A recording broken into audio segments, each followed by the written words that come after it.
નમસ્કાર વિદ્યાર્થી મિત્રો, ફરીથી આપણે ફિઝિક્સની દુનિયામાં ચેપ્ટર 11 ની ચર્ચા ચાલુ હતી. ગયા લેક્ચર સુધી આપણે ચેપ્ટર 11 ની અંદર અગાઉના લેક્ચરનો આવો કંઈક અભ્યાસ આપણે શીખીને આવ્યા. તો યાદ કરો જોઈ શું ભણીને આવ્યા હતા. તો અગાઉના લેક્ચરમાં આપણે સૌથી પહેલો ક્વેશ્ચન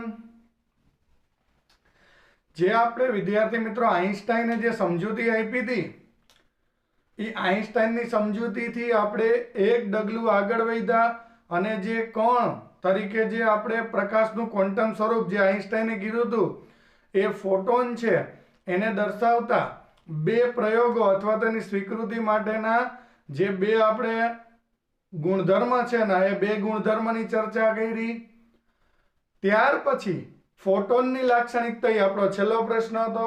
ફોટોનની જે આપણે 8 લાક્ષણિકતાની ચર્ચા કરી હતી, ફોટોનની લાક્ષણિકતા બરાબર છે. જે આપણે 8 મુદ્દાનો અભ્યાસ પૂરો કર્યો તો 8 મુદ્દા આપણે હતા બરાબર છે. એ ફોટોનની લાક્ષણિકતા મિત્રો આપણે પૂર્ણ કરી. તદુપરાંત આપણે એ પણ જોયું હતું કે મિલિક અને આઈન્સ્ટાઈનના સમીકરણની સત્યાર્થતા કઈ રીતના ચકાઈશી. આઈન્સ્ટાઈનના સમીકરણની સત્યાર્થતા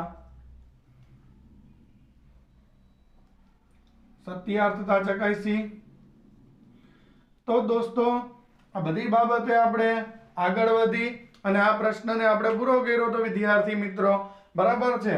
અને આ પ્રશ્ન પછી હવે આપણે પ્રકાશ માટે બે સ્વરૂપ થઈ ગયા. તો આપણે પહેલો જ ક્વેશ્ચન આજના લેક્ચરનો લખીએ કે વિકિરણ છે આપણે એનો બે સ્વરૂપના અસ્તિત્વની વાત કરી અને દ્રવ્યનું કણ અને તરંગ દ્વૈત સ્વરૂપ સમજાવો. દ્રવ્ય જે છે એ દ્રવ્યનું કણ અને તરંગ એવા બે સ્વરૂપી અસ્તિત્વ ધરાવે જેને કહેવાય દ્વૈત સ્વરૂપ સમજાવો. ચાલો દોસ્તો, આ પ્રશ્નમાં મારે તમને શું સમજાવવાનું છે? તો મારે સમજાવવાનું છે કે આપણો પ્રકાશ જે છે એ કયા સ્વરૂપે અસ્તિત્વ ધરાવે છે ફાઇનલી. તો આપણો આગલા ચેપ્ટરનો અભ્યાસ એવું કહે છે જે આપણે અભ્યાસમાં વિવર્તન, વ્યતિકરણ, ધ્રુવીભવન જેવી ઘટનાનો આપણે જે અભ્યાસ કર્યો બરાબર છે. વિવર્તન, વ્યતિકરણ અને ધ્રુવીભવન વગેરે ઘટના પરથી આપણે કહી શકીએ કે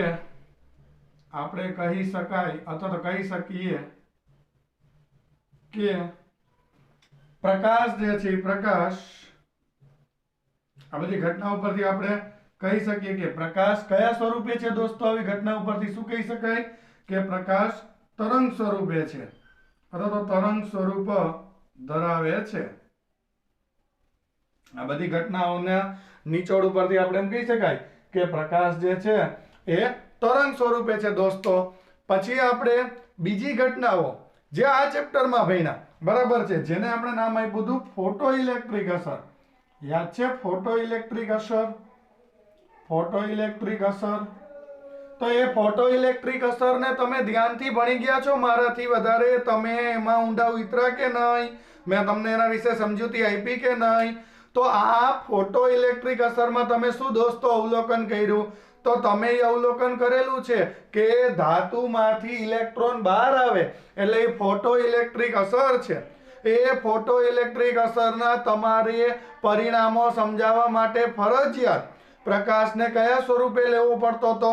તો કે પ્રકાશને આપણે કણ સ્વરૂપે લેવો પડે છે. એટલે આપણે એમ કહી શકીએ કે ફોટો ઇલેક્ટ્રિક અસર છે દોસ્તો એ ફોટો ઇલેક્ટ્રિક અસરના પરિણામ સમજાવવા માટે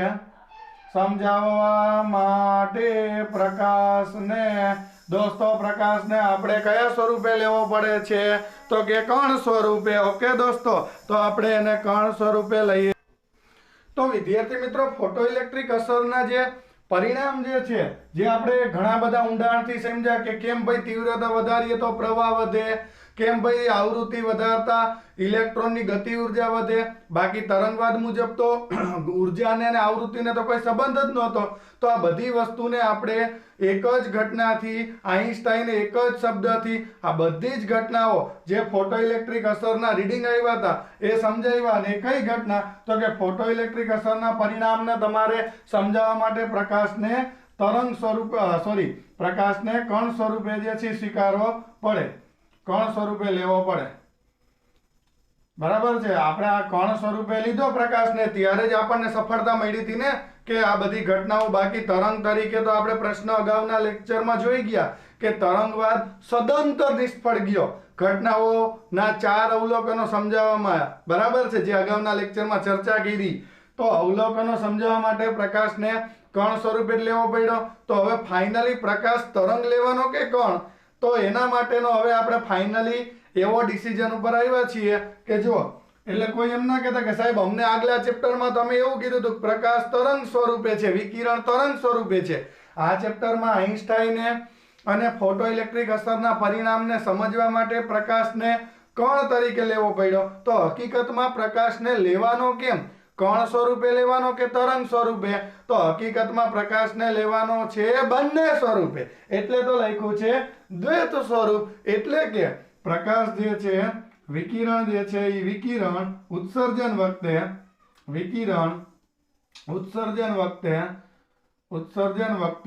એટલે એનું ઉત્સર્જન જ્યારે દોસ્તો થાય એ ઉત્સર્જન વખતે કણ સ્વરૂપે હોય. પછી તેનું જ્યારે માધ્યમમાં પ્રસરણ થાય, પ્રસરણ દરમિયાન, એટલે પ્રસરણ જ્યારે થાય એ પ્રસરણ દરમિયાન એ જ પાછો વિકિરણ પ્રસરણ દરમિયાન તરંગ સ્વરૂપે હોય. અને જ્યારે હવે એનું શોષણ થાય, હવે જ્યારે વિકિરણનું શોષણ થાય ત્યારે ફરીથી કયા સ્વરૂપે આવે? તો કે શોષણ થાય ત્યારે કણ સ્વરૂપ ધરાવે. એટલે કહેવાનો મતલબ એ છે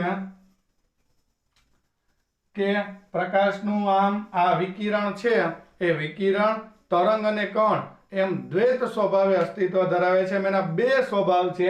અહીંયા હતું ને કણ અને તરંગ એમ દ્વૈત સ્વરૂપ. એટલે શું? તો આપણે એમ કહી શકાય કે આમ જે આ પ્રકાશ છે એ પ્રકાશનું વિકિરણ છે એ વિકિરણ કયા સ્વભાવે અસ્તિત્વ ધરાવે? તો કે પ્રકાશ છે એ પ્રકાશનું વિકિરણ તરંગ અને કણ એ તરંગ તરીકે પણ વર્તે અને કણ તરીકે પણ વર્તે. કણ એમ દ્વૈત સ્વભાવે, એમ 2 સ્વરૂપે, જેને આપણે કહેવાય દ્વૈત સ્વભાવ, 2 સ્વરૂપે. એટલે કે દ્વૈત સ્વભાવ ધરાવે છે. 2 સ્વરૂપ એટલે કે દ્વૈત સ્વભાવ ધરાવે છે. કયો? કણ અને તરંગ એમ 2 સ્વરૂપે અસ્તિત્વ ધરાવે છે વિદ્યાર્થી મિત્રો. એવું અહીંયા આપણે કહી શકીએ. તરંગ અને કણ એમ દ્વૈત સ્વભાવે અસ્તિત્વ ધરાવે છે. તો આપણો જે પ્રશ્ન હતો, કોઈ આપણને પૂછે કે પ્રકાશ ખરેખર કયા સ્વરૂપે છે? તો ખરેખર પ્રકાશ 2 સ્વરૂપે હોય. ઉત્સર્જન વખતે કણ ફેલાય ત્યારે તરંગ અને શોષણ વખતે ફરીથી કણ. એટલે તરંગ અને કણ આમ આ 2 સ્વભાવે અસ્તિત્વ વિકિરણને છે એવું આપણે અહીંયા કહી શકીએ. ઓકે દોસ્તો?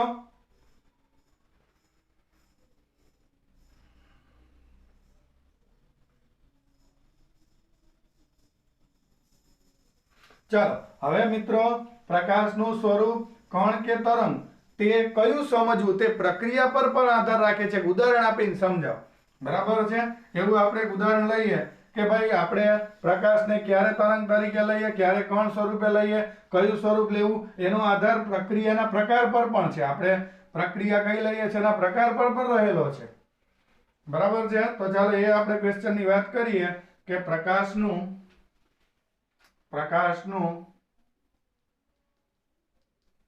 કણ કે તરંગ કયું સ્વરૂપ લેવું તે કોની ઉપર આધાર રાખે? કણ કે તરંગ કયું સ્વરૂપ લેવું તે પ્રક્રિયાના પ્રકાર પર આધાર રાખે છે. યોગ્ય ઉદાહરણ આપી. પ્રક્રિયાના પ્રકાર પર આધાર રાખે છે.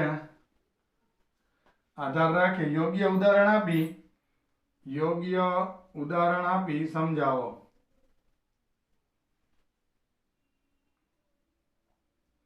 ઓકે, પ્રક્રિયાના પ્રકાર ઉપર આધાર રાખે છે. કણ તરીકે લેવો પ્રકાશ ને તરંગ તરીકે લેવો એ આપણા ઉપર આધાર રાખે છે એમ હું કહું છું. એટલે તમે કહો તો હું એમ કહું હાલો પ્રકાશ કણ, એમ નહીં. ઘટના સમજવી હોય ત્યારે જો હું તમને સિમ્પલ ઉદાહરણ આપું. આપણી જે આંખ છે દોસ્તો, બરાબર છે, આપણે જ્યાં આંખનો અભ્યાસ જે આપણે સમજીએ છીએ બાયોલોજીમાં અને ફિઝિક્સમાં પણ આપણે આંખ વિશેની સમજૂતી લઈએ છીએ દોસ્તો. એ આંખ જે છે એમાં જ્યારે આ વિકિરણો જ્યારે આપાત થાય અને એ કીકી દ્વારા એ કેન્દ્રિત થાય તો ત્યારે આપણે પ્રકાશને તરંગ સ્વરૂપે લઈ અને આ ઘટનાને સહેલાઈથી સમજાવી શકાય. તો એનો મતલબ ત્યારે મેં પ્રકાશને કયા સ્વરૂપે પ્રાધાન્ય આપ્યું? તરંગ સ્વરૂપે. એટલે આપણે અહીંયા પહેલો મુદ્દો એમ લખી શકીએ કે ભાઈ પ્રકાશ છે એ આપણી કીકી દ્વારા પ્રકાશ કેન્દ્રિત થવાની ઘટના છે. આપણી કીકી દ્વારા આ જો આપણી આ કીકીએ પ્રકાશને જો તમે ધ્યાનથી કેન્દ્રિત કર્યો, એ આપણી કીકી દ્વારા પ્રકાશના કેન્દ્રિત થવાની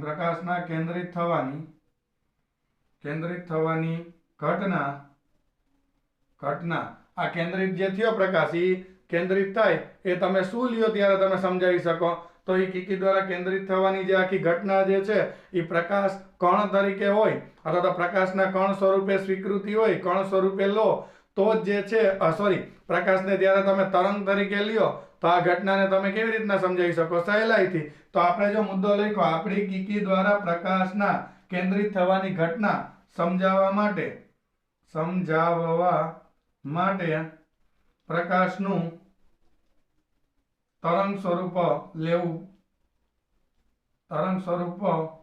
લેવું પડે જેથી આ ઘટના સહેલાઈથી સમજાવી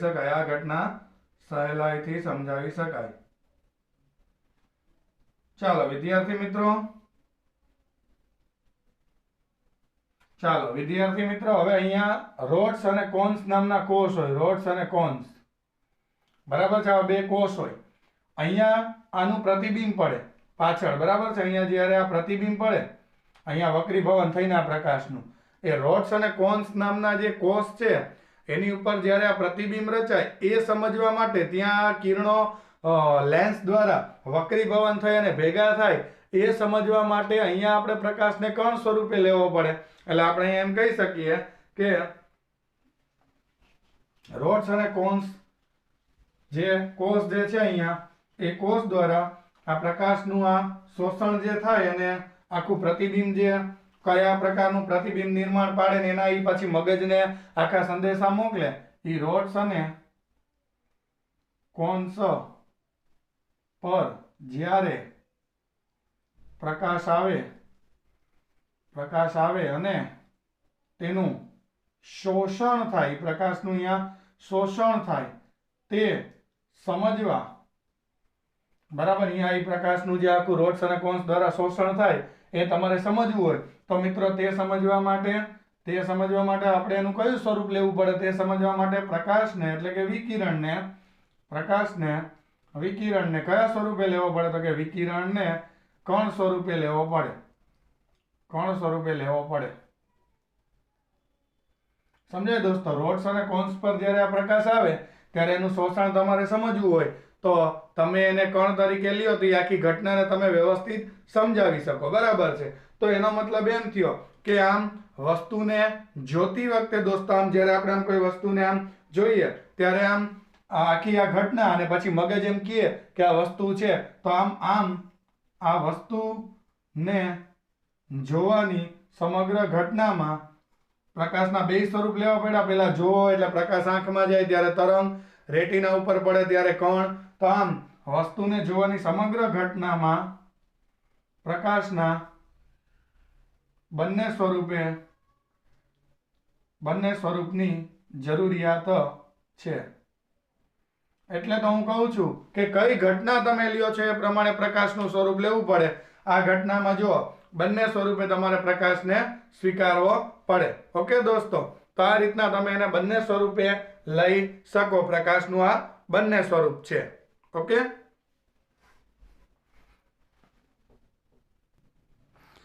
ચાલો વિદ્યાર્થી મિત્રો, હવે આપણે આ ઘટનાઓ બધી આવી ગયા પછી ડ બ્રોગલી નામના વૈજ્ઞાનિકે એક સરસ આપણને એક લોજિક લગાવીને આપ્યું, જેને કહેવાય ડ બ્રોગલીનો અધિતર્ક સમજાવો અને ડ બ્રોગલી તરંગલંબાઈનું સૂત્ર લખો. બહુ સરસ છે. પછી આપણે એના દાખલાય આવશે.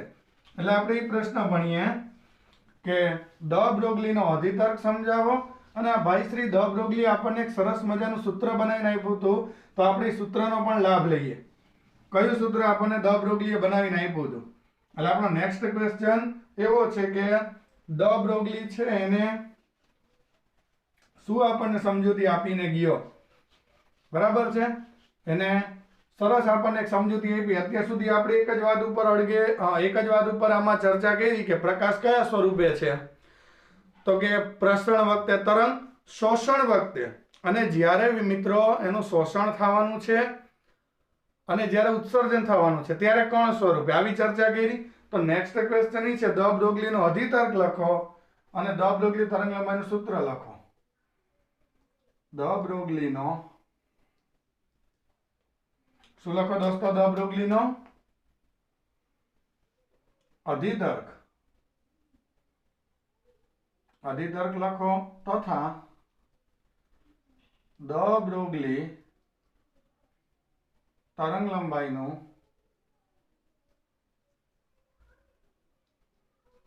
સૂત્ર લખો. જો અધિતર્ક એટલે ડ બ્રોગલીએ ચોક્કસ ગાણિતિક રૂપનો ઉપયોગ કર્યો હોય કે કોઈક એવી એના પાસે સમજૂતી આવી હોય કે જેના પરથી એને આપણી સમક્ષ એવું તારણ રજૂ કર્યું હોય કે મારું માનવાનું એવું થાય છે, એને વિજ્ઞાનના શબ્દોમાં કહેવાય અધિતર્ક. એટલે ડ બ્રોગલી આપણી સમક્ષ એક સરસ મજાની વાત કરી. એને એમ કીધું કે તમે બધાય અગાઉ એક વાત ભણીને આવ્યા. કઈ વાત? તો કે પ્રકાશને કુદરતે બે સ્વરૂપ તરીકે, એટલે તરંગ તરીકે પણ રહી શકે અને નાનકડો દળ ધરાવતો, વેગમાન ધરાવતો કણ પણ બની શકે. આવા બે સ્વભાવ, બે સ્વરૂપ તરીકે વર્તન કરવાની અનુમતિ આપી. તો ડ બ્રોગલીએ શું કીધું ખબર છે? ડ બ્રોગલી એમ કીધું કે માત્ર પ્રકાશ જ નહીં, આ દુનિયાનો કોઈ પણ કણ, માત્ર પ્રકાશ ને નહીં, આ દુનિયાનો કોઈ પણ કણ તરંગ અને કણ એમ દ્વૈત સ્વરૂપ ગમે ત્યારે ધારણ કરી શકે છે. પેલા એકલા પ્રકાશ માટે આટલી મહેનત કરી, પછી કે એકલા પ્રકાશને જ આ રીતના બે સ્વરૂપ, એવું નહીં, તમે પણ, હું પણ, આપણી આજુબાજુના જેટલા દળ ધરાવતા કણો દેખાય છે એ તરંગ તરીકે વર્તી શકે. અને કુદરત જ આ બે સ્વરૂપ પ્રત્યે અનુમતિ આપે છે. એટલે કુદરતે જ આપણને ઘાટઘેડો બનાવ્યા ત્યારે જ કણ અને તરંગ સ્વરૂપના અસ્તિત્વની સાથે જ એક સાથે જ અલગ અલગ સ્વરૂપે આ તરંગ અને કણ બની શકે એવી કુદરતે જ આપેલી છે આપણને પરમિશન. એવું આ ભાઈ ડ બ્રોગલીએ કીધું. એટલે આપણે ડ બ્રોગલીએ શું કીધું? તો કે પ્રકાશ એટલે કે વિકિરણ દ્રવ્ય, એટલે એને કહેવાય કણ, દ્રવ્ય અને તરંગ એમ દ્વૈત, આપણે જાણીએ છીએ ને દ્વૈત, આપણું ચેપ્ટરનું નામ જ છે, સ્વરૂપે અસ્તિત્વ ધરાવે. તરંગ એટલે તો યાદ છે ને, એમાં ટૂંકમાં વિદ્યુત અને ચુંબકીય ક્ષેત્રનો કંપ વિસ્તાર હોય અને ઉર્જાનું વિતરિત સ્વરૂપ હોય. એમાં દળ કે એવું કાંઈ ન મળે. આવી રીતના તરંગો હોય, એમાં વિદ્યુત અને ચુંબકીય ક્ષેત્ર હોય. કણ હોય તો એને કંઈક દળ હોય, એને કંઈક ઉર્જા હોય, વેગમાન હોય, એને કણ કહેવાય. ઇલેક્ટ્રોન એક કણ છે. અને જ્યારે તમે આવી રીતના પ્રકાશ દોરો તો એને શું કહી શકાય? તરંગ. ઉર્જાનું વિતરિત સ્વરૂપ એ તરંગ, કેન્દ્રિત સ્વરૂપ એટલે કણ.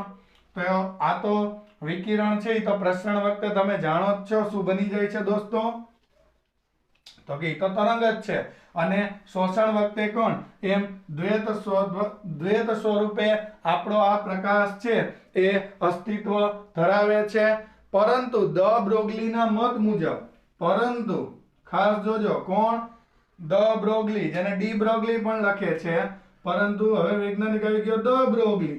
ડ બ્રોગલીના મત મુજબ જેને એને એનો અધિતર્ક પણ કીધું હતું મત મુજબ માત્ર પ્રકાશ જ નહીં, માત્ર વિકિરણ જ નહીં પરંતુ એટલે કે ખાલી વિકિરણને જ આવું નથી, માત્ર વિકિરણ જ નહીં પરંતુ આ દુનિયાની કોઈ પણ વસ્તુ દ્વૈત સ્વરૂપ ધરાવી શકે.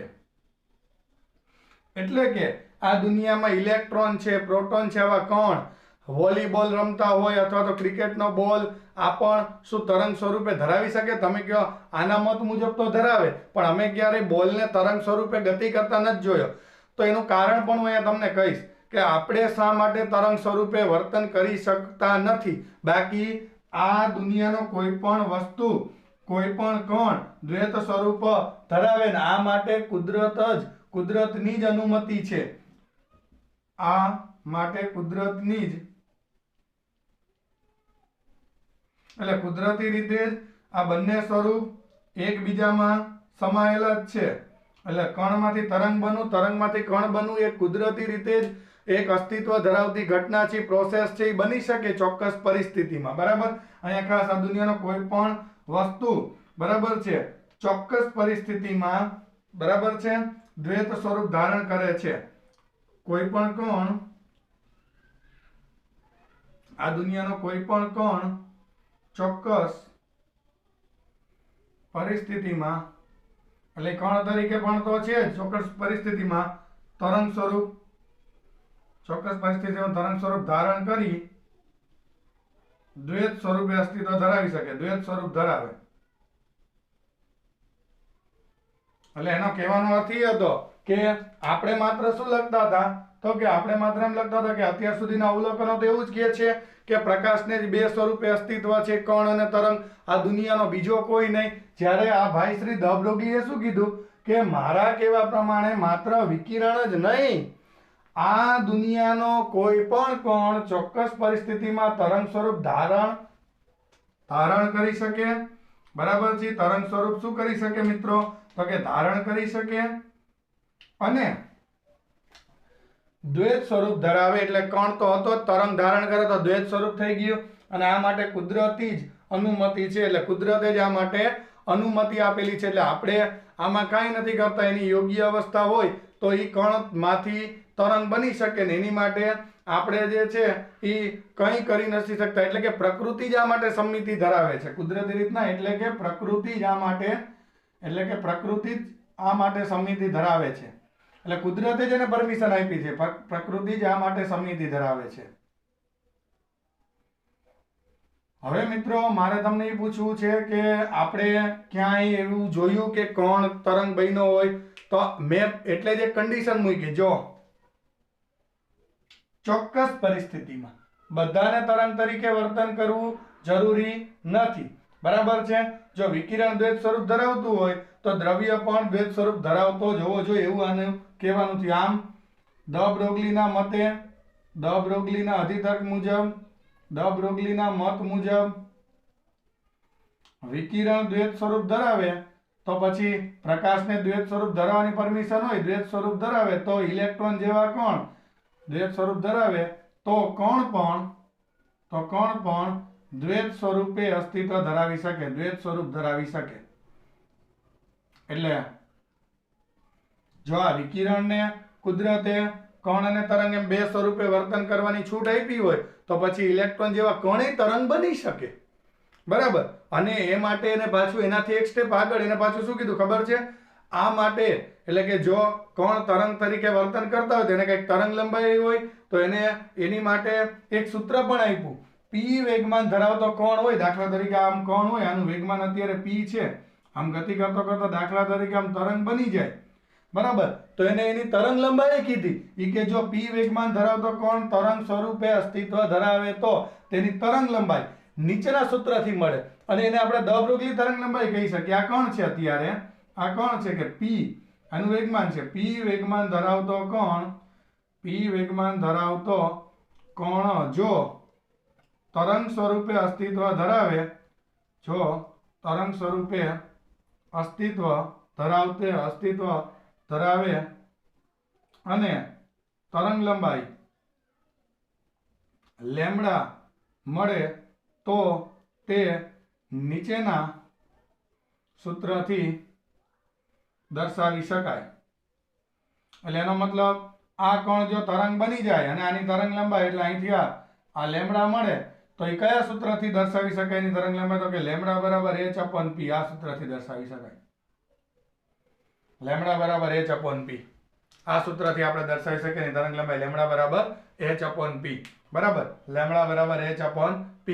આ તરંગ તરીકે વર્તે એટલે એની તરંગ લંબાઈ આટલી મળે.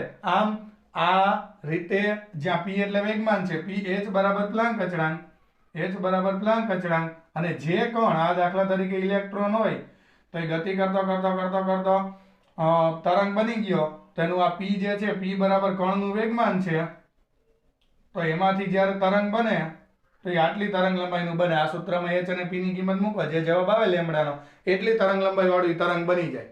બરાબર છે. તો આ તરંગ લંબાઈને બીજા શબ્દોમાં આ તરંગ લંબાઈને દ બ્રોગલી તરંગ લંબાઈ પણ કહે છે. આ તરંગ લંબાઈને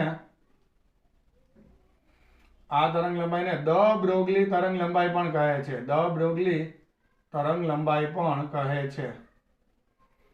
આ તરંગ લંબાઈને દ બ્રોગલી તરંગ લંબાઈ પણ કહે છે. એટલે દોસ્તો તમે એક વાતનું અવલોકન કર્યું કે આ કણ છે જેનું વેગમાન p છે, એનું વેગમાન છે,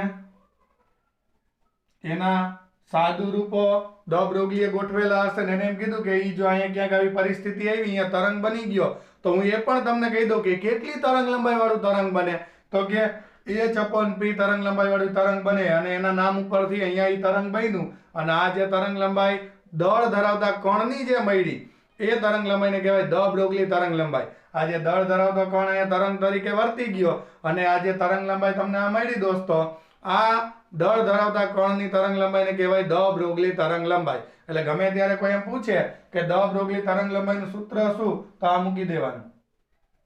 ગમે ત્યારે એમ કહે કે ભાઈ એક કણ છે, કણ એટલે હંમેશા શું હોય? વેગમાન હોય. કોઈ તમને એમ કહે કે એક કણ છે ને એનું વેગમાન આટલું છે, વેગમાન આપી દે અને એ કણની દ બ્રોગલી તરંગ લંબાઈ શોધવાનું કહે તો આ સૂત્રમાં મૂકી દેવાની કિંમત, એટલે તમને કણની શું મળી જાય? દ બ્રોગલી તરંગ લંબાઈ મળી જાય. એટલે પહેલા આપણે એવું સંશોધન કર્યું કે પ્રકાશ કણ સ્વરૂપે વર્તી શકે, પછી દ બ્રોગલી એમ કીધું કે આ દુનિયાનો કોઈ પણ કણ તરંગ તરીકે વર્તી શકે. એટલે એને બે સ્વરૂપ છે, અને તરંગ તરીકે વર્તી શકે તો આટલી તરંગ લંબાઈ વાળું તરંગ બનાવી શકે, એની પાસે વેગમાન હોય p જેટલું, તો આટલી તરંગ લંબાઈ વાળું એ પોતે તરંગ બનાવી શકે, જેને દ બ્રોગલી તરંગ લંબાઈ કહેવાય. હવે મિત્રો અહીંયા આને આમ પણ લખાય, લેમ્બડા બરાબર h/p ની જગ્યાએ mv લખાય. બરાબર છે. આ સૂત્રને આમે લખાય દ બ્રોગલી તરંગ લંબાઈનું સૂત્ર, જ્યાં m બરાબર શું છે દોસ્તો? કણનું દળ, ગતિ કરતા કણનું દળ, જે તરંગ બને છે ને, જે m બરાબર કણનું દળ જે તરંગ બને છે, અને v બરાબર કણનો વેગ. એ v વેગથી ગતિ કરે એટલે એનું વેગમાન આટલું થાય ને તરંગ બની જાય તો આટલી તરંગ લંબાઈ વાળું બને. એટલે આ દ બ્રોગલી તરંગ લંબાઈનું આવું પણ તમે શું બનાવી શકો વિદ્યાર્થી મિત્રો? સૂત્ર બનાવી શકો. બરાબર છે. એટલે આને દ બ્રોગલી સમીકરણ કહેવાય. જ્યાં લખ્યું હતું ને કે દ બ્રોગલી તરંગ લંબાઈનું સૂત્ર લખો, તો આ લેમ્બડાને દ બ્રોગલી તરંગ લંબાઈ કહેવાય, ને આ સમીકરણને દ બ્રોગલી સમીકરણ કહેવાય. દ બ્રોગલી સમીકરણ આ બંનેને કહી શકાય, આને અને આને બે એક જ છે, ખાલી અહીંયા ખાલી કિંમત મૂકી છે. દ બ્રોગલી સમીકરણ કહે છે, તથા લેમ્બડાને દ બ્રોગલી તરંગ લંબાઈ કહે છે.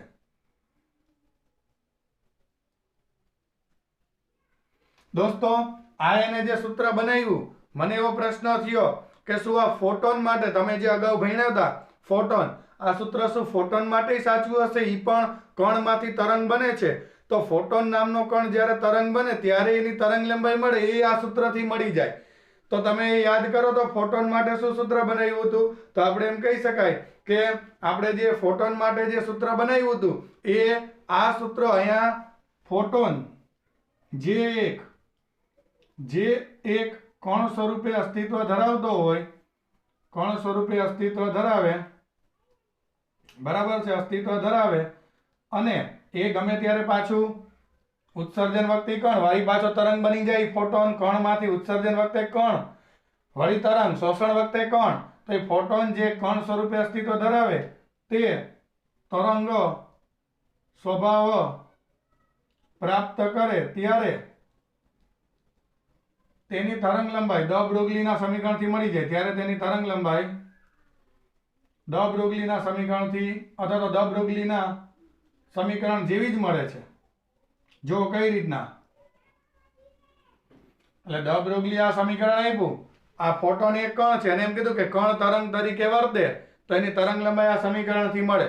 હવે ફોટોન પોતે એક કણ છે, એ તરંગ તરીકે વર્તે તો તરંગ લંબાઈ શું આ સમીકરણથી મળી જાય. ચેક કરીએ. જો ફોટોન માટે ફોટોનની ઉર્જાનું સૂત્ર આવું છે. ફોટોનની ઉર્જા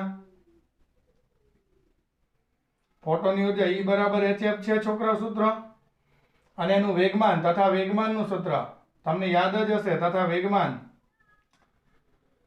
P બરાબર યાદ છે hf/c છે.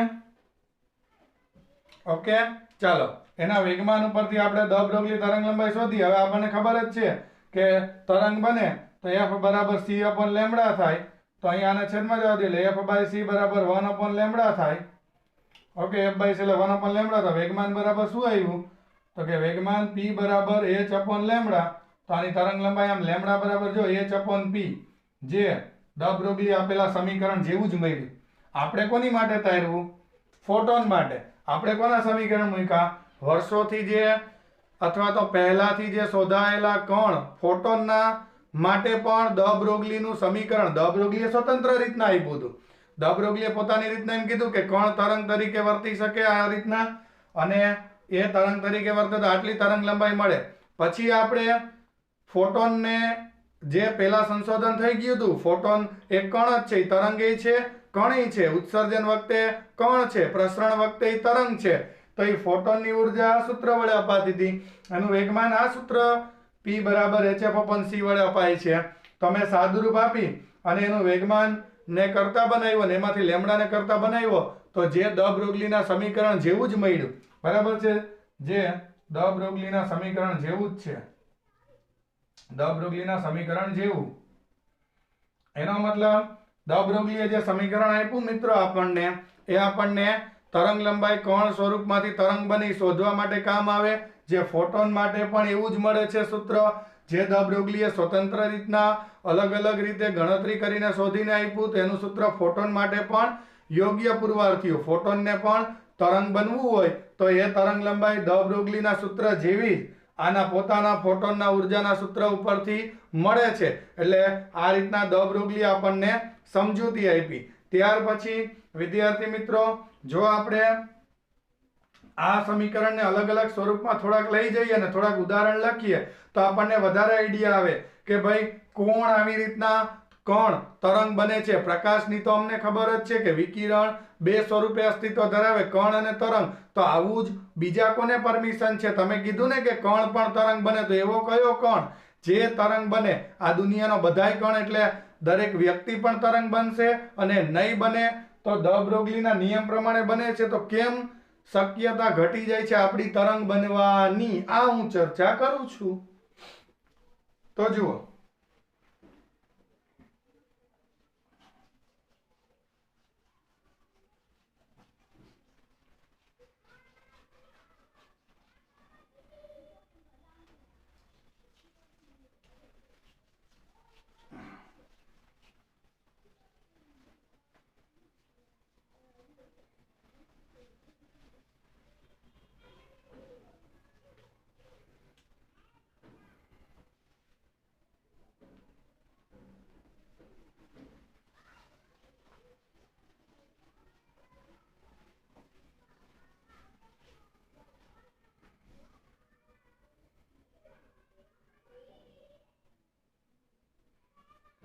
જુઓ દોસ્તો, હવે ઇલેક્ટ્રોનથી આપણે ઉદાહરણ ચાલુ કરીએ. ઉદાહરણ તરીકે ઇલેક્ટ્રોન કે જેનું દળ m બરાબર 9.1 ગુણ્યા 10⁻31 ઘાત છે કિલોગ્રામમાં, આટલું દળ છે. તેને v વોલ્ટેજે પ્રવેગિત કરી, એટલે ગતિ કરે પછી અચાનક તરંગ બને ને, v વોલ્ટેજે પ્રવેગિત કરતા ઓકે, આપણે આ ઉદાહરણ લઈએ કે એક ઇલેક્ટ્રોન છે અને v વોલ્ટેજે પ્રવેગિત કર્યો દોસ્તો. v ની કિંમત આપણે કંઈક મૂકશું તો પહેલામાં પહેલું એ ઇલેક્ટ્રોન તરંગ તરીકે વર્તે તો એની તરંગ લંબાઈ કેટલી હોય, મૂલ્યમાં શું થાય. તો પહેલી વાત v વોલ્ટેજે પ્રવેગિત કરો એટલે આપણે એમ કરી શકીએ કે પ્રવેગિત થતા ઇલેક્ટ્રોનની ઊર્જા જે ગતિ તરીકે એટલે k બરાબર ev લખાય. v એટલે એના વોલ્ટેજ, v વોલ્ટેજે પ્રવેગિત થાય, અહીં લખ્યું છે ને v વોલ્ટેજે પ્રવેગિત થતા આ v હું આવો જે કરું છું એ વોલ્ટેજ નો છે એટલે વેગ અને વોલ્ટેજ ના v તમારે એક્સચેન્જ ન થઈ જાય એટલે આવો v જે હશે જ્યાં v બરાબર વોલ્ટેજ જે v વોલ્ટેજ આપણે એને પ્રવેગિત કર્યો બરાબર છે એ આ v છે એના વોલ્ટેજ છે. ઓકે, k એટલે એની ગતિ ઉર્જા એટલે એને આમ લખી શકાય 1/mv² ev. v વોલ્ટેજે પ્રવેગિત કરો તો આટલી ઉર્જા આપણે એની પાસે છે એવું આપણે અહીંયા દોસ્તો કહી શકીએ. ઓકે, હવે આપણે આ સમીકરણને અત્યારે એમનું એમ રહેવા દઈએ. હવે ગતિ ઉર્જાનું એક હું તમને સંબંધ ભણાવું છું, ધ્યાનથી જોજો. k બરાબર આમ લખીએ છીએ આપણે 1/mv². બરાબર છે, આપણે આ ગતિ ઉર્જાને આવી રીતના લખીએ છીએ દોસ્તો. હવે તમે એક કામ કરો, ઉપર નીચે જે છે ને દોસ્તો એ m વડે ગુણો ને m વડે ભાગો. તમે કે એવું કરવા શું થશે જુઓ તો ખરા. m²v² આ m વડે ભાગ્યું, mv એટલે વેગમાન p કહેવાય એટલે k બરાબર શું થયું 1/2 આ p²/m. p ને કરતા બનાવો અને સામે જવા દે એટલે p બરાબર 2km અંડર રૂટમાં આ વર્ગ દૂર કર્યો એટલે. તો આ ખાસ સમીકરણ યાદ રાખજો કે કોઈ તમને એમ કહે કે ભાઈ વેગમાનનું સૂત્ર શું થાય તો 2km અને k નું સૂત્ર કોઈ પૂછે તો આ ગતિ ઉર્જાનું તો જો આ રહ્યું. આ ગતિ ઉર્જાની તમારે વેલ્યુ મૂકવી હોય, v વોલ્ટેજે પ્રવેગિત થાય તો એનું વેગમાન કેટલું થાય તો કે આ ગતિ ઉર્જાની કિંમત મૂકી દો. હવે k ની કિંમત મૂકતા તો p બરાબર શું થાય, p બરાબર √2 k ની જગ્યાએ ઇલેક્ટ્રોન v વોલ્ટેજે પ્રવેગિત એટલે ev ના m ના m. અને આ ઇલેક્ટ્રોન હવે જો કણ તરીકે તરંગ તરીકે વર્તે તો દોસ્તો એની તરંગ લંબાઈ આ ઇલેક્ટ્રોન તરંગ તરીકે વર્તે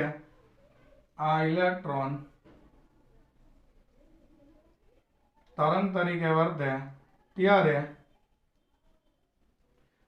તેની તરંગ લંબાઈ લેમ્બડા બરાબર કેટલી આવશે દોસ્તો h/p મળે એની તરંગ લંબાઈ. ઓકે, યોગ્ય પરિસ્થિતિ આવી ગઈ, એ વર્તી ગયો. ચાલો હવે તો p એટલે એનું કેટલું વેગમાન થયું છે √2 ev m. આ રીતનું વેગમાન મળે √2 ev m લેમ્બડા બરાબર. તો દોસ્તો આ લેમ્બડા બરાબર h/√2 ev m આ એની તરંગ લંબાઈ આવું પણ સૂત્ર લખી શકાય જે દ બ્રોગલીનું આગળ વધારેલું સ્વરૂપ છે બરાબર. હવે દાખલા તરીકે મિત્રો આપણે એને 120 વોલ્ટેજે પ્રવેગિત કર્યો હોય, કેટલા ઇલેક્ટ્રોન 120 તો એની તરંગ લંબાઈ કેટલી આવી આપણે શોધીએ. કેટલા વોલ્ટેજે ગતિ ચાલુ કરાવી દોસ્તો 120. ઓકે, ઇલેક્ટ્રોનની જે આપણે ગાડી ચાલુ કરી છે કેટલા વોલ્ટેજેથી કરી છે દોસ્તો 120. એનો મતલબ જો લાગુ પાડેલ વોલ્ટેજ v =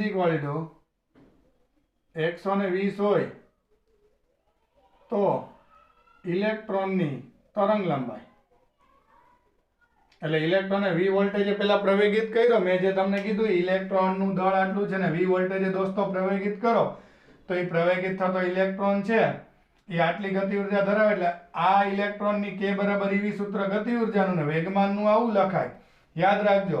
તો v વોલ્ટેજે પ્રવેગિત થતા ઇલેક્ટ્રોન માટે આ ખાસ યાદ રાખજો કે એની તરંગ લંબાઈનું સૂત્ર છે. ખાસ યાદ રાખજો કે v જેટલા વોલ્ટેજે પ્રવેગિત થતા ઇલેક્ટ્રોનની તરંગ લંબાઈનું સૂત્ર છે.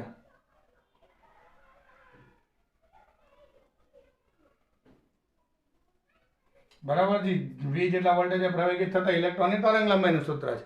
હવે એમ કહું કે 120 વોલ્ટે પ્રવેગિત થયો ઇલેક્ટ્રોન તો એની તરંગ લંબાઈ કેટલી, ચાલો આમાં જાણીતા મૂલ્ય મૂકો, બધા જ આપણને ખબર છે. તો ઇલેક્ટ્રોનની તરંગલંબાઈ લેમ્બડા, જેને કહેવાય ઇલેક્ટ્રોનની દ બ્રોગલી તરંગલંબાઈ lambda is equal to h ની કિંમત 6.626 ગુણ્યા 10⁻³ ઘાત છેદમાં આ 2m ના મલ્ટીપ્લાય વિથ E એટલે ઇલેક્ટ્રોનનો વીજભાર 1.6 ગુણ્યા 10⁻19 V એટલે લાગુ પાડેલ વોલ્ટેજ. કેટલા લાગુ પાડવાના છે? 120 ગુણ્યા m એટલે એનું દળ. કેટલું છે દળ? 9.1 ગુણ્યા 10⁻31 ઘાત. ચાલો દોસ્તો, આનું આપણે હવે કેલ્ક્યુલેટરની અંદર શું આપી દેશું દોસ્તો? સાદુરૂપ આપીએ. ચાલો આનું કેલ્ક્યુલેટરમાં આપણે સાદુરૂપ કરીએ.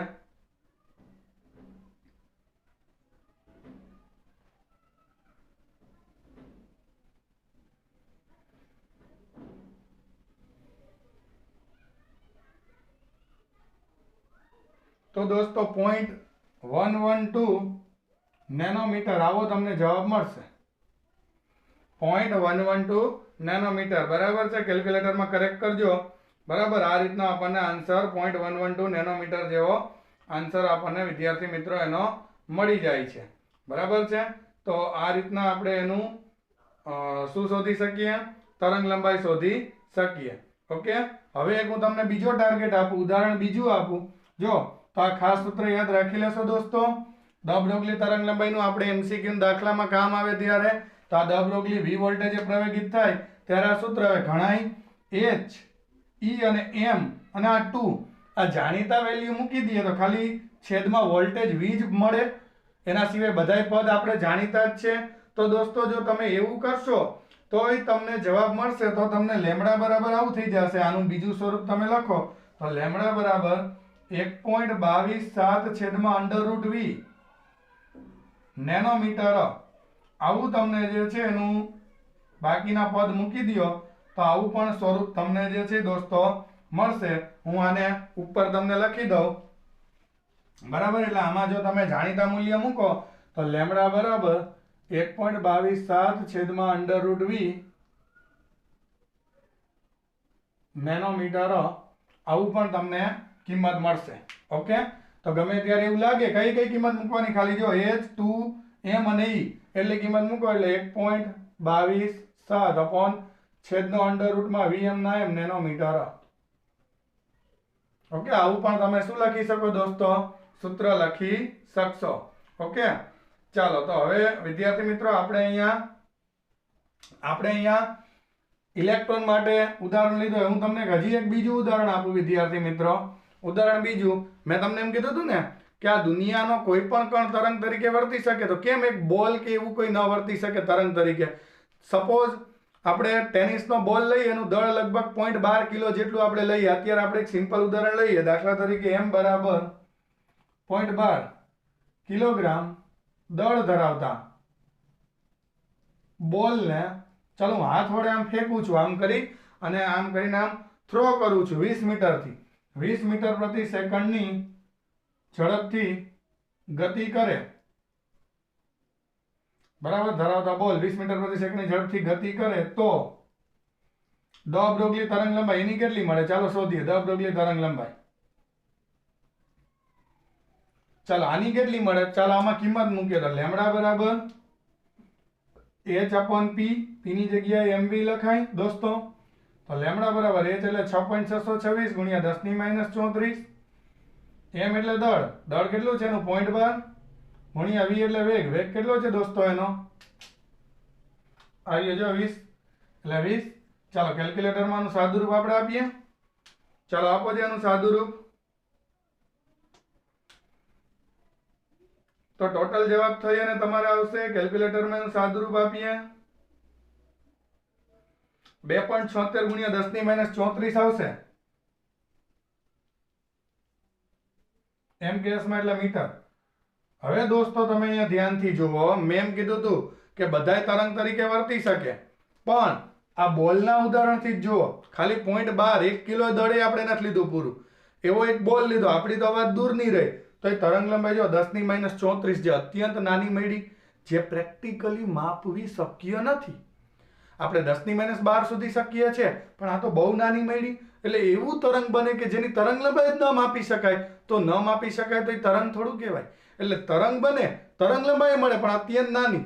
એટલે આપણને એના તરંગ સ્વરૂપની જે ઘટના જે છે એ દ્રષ્ટિમાં ન આવે, આપણને તરંગ સ્વરૂપે ન દેખાય, અત્યંત નાની તરંગ લંબાઈ મળે છે, જે શક્ય નથી. આપણે એમ કહી શકાય કે જે અત્યંત નાની હોવાથી, જે અત્યંત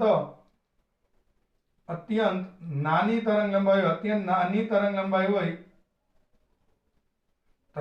હોય શક્ય નથી, આમ તરંગ તરીકે વર્તે નહીં, તો એનો મતલબ શું થયો કે આ દુનિયાના કોઈ પણ તણને તરંગ તરીકે વર્તન કરવું છે, કુદરત જ, પ્રકૃતિ જ એની માટે સંમતિ ધરાવે છે. તો ઇલેક્ટ્રોન જેવો તરંગ બની ગયો. આ આપણો બોલ 0.12 કિલોનો તો તરંગ ન બન્યો. તો બેયમાં ફરક શું છે? તમે ધ્યાનથી અવલોકન કરીને જવાબ આપો. બેયમાં ફરક કેટલો છે કે બોલ તરંગ તરીકે વર્તો જ્યારે આ તરંગ તરીકે ન વર્તે. તો બંનેમાં મિત્રો કશો જ ફરક નથી, એક જ વસ્તુનો ફરક છે. કઈ વસ્તુનો? ધ્યાનથી જો એટલે તમારા નજર સામે આવશે. તો આનું દળ ઘણું જ વધારે છે ઇલેક્ટ્રોનની સરખામણીમાં. એટલે હું અહીંયા એવો નિર્ણય કરી શકું કે આમ કણનું દળ ઘણું જ નાનું હોય તો આવી જો આ તરંગ લંબાઈ તો શક્ય છે, આ તો શક્ય છે જ ને, આ ઇલેક્ટ્રોનની આ શક્ય છે. એનો મતલબ ઇલેક્ટ્રોન તરંગ તરીકે વર્તે છે. એટલે ડ બ્રોગલીએ કીધું એ સાચું કે માત્ર પ્રકાશ જ નહીં, કોઈ કણે તરંગ બને. આ ઇલેક્ટ્રોન કણ જ છે, તો જો એ તરંગ તરીકે વર્તો, પરિસ્થિતિ જો આવી જ્યારે એને ગતિ ઉર્જા મેં વી વોલ્ટે પ્રવેગિત કર્યો, 120 લાગુ પાડ્યા, તો 0.112 નેનોમીટરની તરંગ લંબાઈ વાળો તરંગ બન્યો, જે શક્ય છે જ તરંગ લંબાઈ. પણ એ પહેલા અહીંયા છેદમાં જો શું આવે છે દોસ્તો? આ દળ. આ નાનો હોય તો જ લેમડા, આ મોટી, આ જે છે આ દળ. ધ્યાનથી જોજો, આની કિંમત જે છે અહીંયા તરંગ લંબાઈ બહુ નાની એવી, એનું કારણ શું? આ દળ વધુ છે, બરાબર. એટલે આપણે અહીંયા ખાસ મુદ્દો એવો લખી શકીએ, આ બે ઉદાહરણ પરથી એવું તારણ કાઢી શકીએ ડ બ્રોગલીના અધિતર્કમાં કે આમ આ બે ઉદાહરણ પરથી આ ખાસ સૂત્ર બે યાદ રાખજો દોસ્તો. દાખલામાં આપણે આનો ઉપયોગ કરવાનો છે. આ વી વોલ્ટેજ પ્રવેગિત થાય ત્યારે આ સૂત્ર લખો તોય ચાલે, અને કિંમત મૂકેલી આ સૂત્રની વાત કરો તોય ચાલે. તો એમ કહી શકીએ કે આમ કણને તરંગ સ્વરૂપે વર્તવું હોય અને યોગ્ય તરંગ લંબાઈ વાળું બનવું હોય, અયોગ્ય એમ, તો કણને તરંગ સ્વરૂપે વર્તવું હોય તો તેનું દળ ઘણું જ નાનું હોવું જોઈએ. તો જ શું થશે? તો જ તરંગ લંબાઈ લેમ્ડા આવી કંઈક મળે નેનોમીટરમાં તો માપીએ ગાય, -34 થોડી માપીએ ગાય. તો જ તરંગ લંબાઈ માપી શકાય, તેવા સ્વરૂપે મળશે. તરંગ લંબાઈ માપી શકાય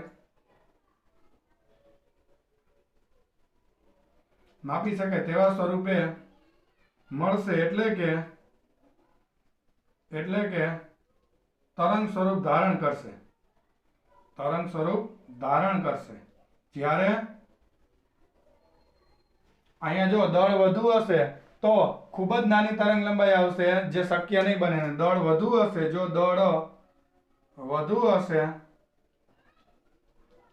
તો લેમ્બડા ઘણી જ નાની મળશે.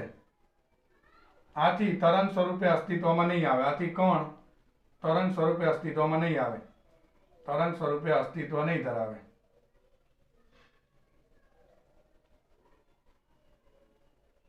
એટલે દોસ્તો કણને તરંગ તરીકે વર્તવું હોય તો કોઈ અઘરી બાબત નથી, ખાલી દળ ઓછું હોવું જોઈએ. એટલે ઇલેક્ટ્રોન એક જ એવો કણ છે કે જેનું દળ ઘણું જ ઓછું છે, તો એને તરંગ તરીકે વર્તન કરવાની છૂટ છે.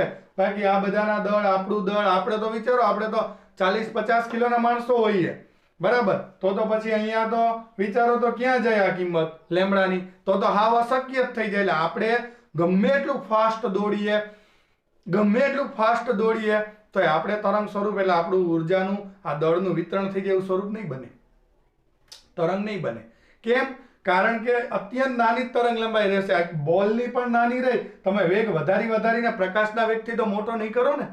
કદાચ પ્રકાશના વેગ જેટલો કરો તો એ તરંગ લંબાઈ કેટલી નાની આવે, જે શક્ય જ નહીં બને.